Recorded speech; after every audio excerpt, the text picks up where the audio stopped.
এটা কথা সকলোৱে মনত ৰাখিব, কংগ্ৰেছক উফৰাই আমিয়েই বিজেপি দলক শাসনৰ বাগজৰি দিছিলোঁ, এয়া কথা কিন্তু নিশ্চিত। নমস্কাৰ।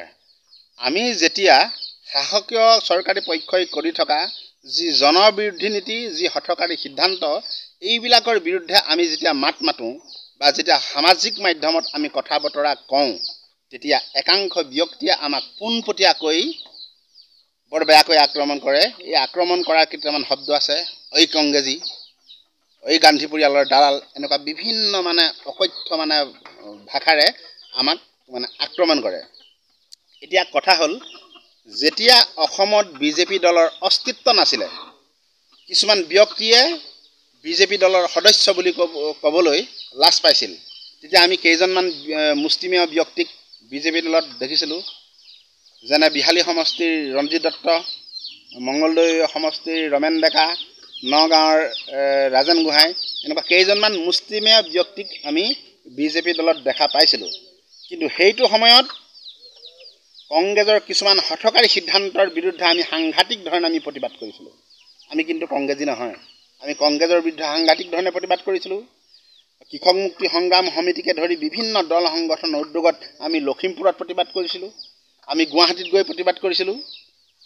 তেতিয়া কিন্তু তেওঁলোকক আমি দেখা পোৱা নাছিলোঁ। এতিয়া যিসকলে আমাক কংগ্ৰেছী বুলি আমি যেতিয়া সামাজিক মাধ্যমত কিছুমান শাসকীয় পক্ষৰ বিৰুদ্ধে কথা বতৰা কওঁ, যেতিয়া আমাক কংগ্ৰেছী বুলি গালি পাৰে, কিন্তু তেওঁলোকক আমি এটা ঠাইতে দেখা পাইছিলোঁ। তেতিয়াও যেতিয়া কংগ্ৰেছীৰ বিৰুদ্ধে আমি মান মাতিছিলোঁ, তেতিয়াও কিন্তু কংগ্ৰেছৰ হৈ আমাৰ বিৰুদ্ধে তেওঁলোকে কিন্তু এনেকুৱা বিভিন্ন মন্তব্যৰে আমাক কিন্তু আক্ৰমণ কৰিছিলে। সেই একেই ব্যক্তিকে আজি কিন্তু বিজেপি দলতো দেখা পাইছোঁ।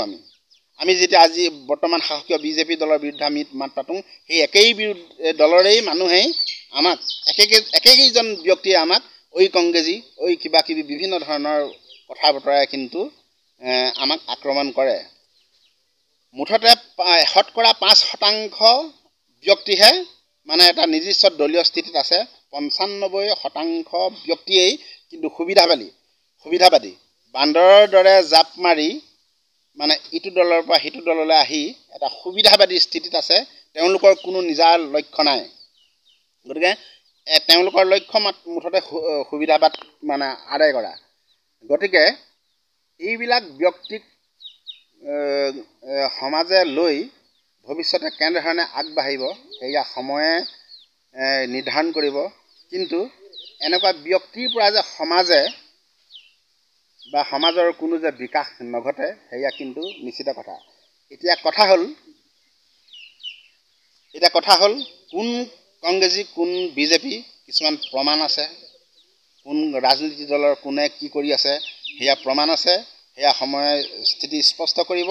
কিন্তু এটা কথা নিশ্চিত, এই সুবিধাবাদী ব্যক্তিসকলৰ ওপৰত আশা কৰি সমাজে যে একো সুফল নাপায়, সেয়া কিন্তু নিশ্চিত কথা।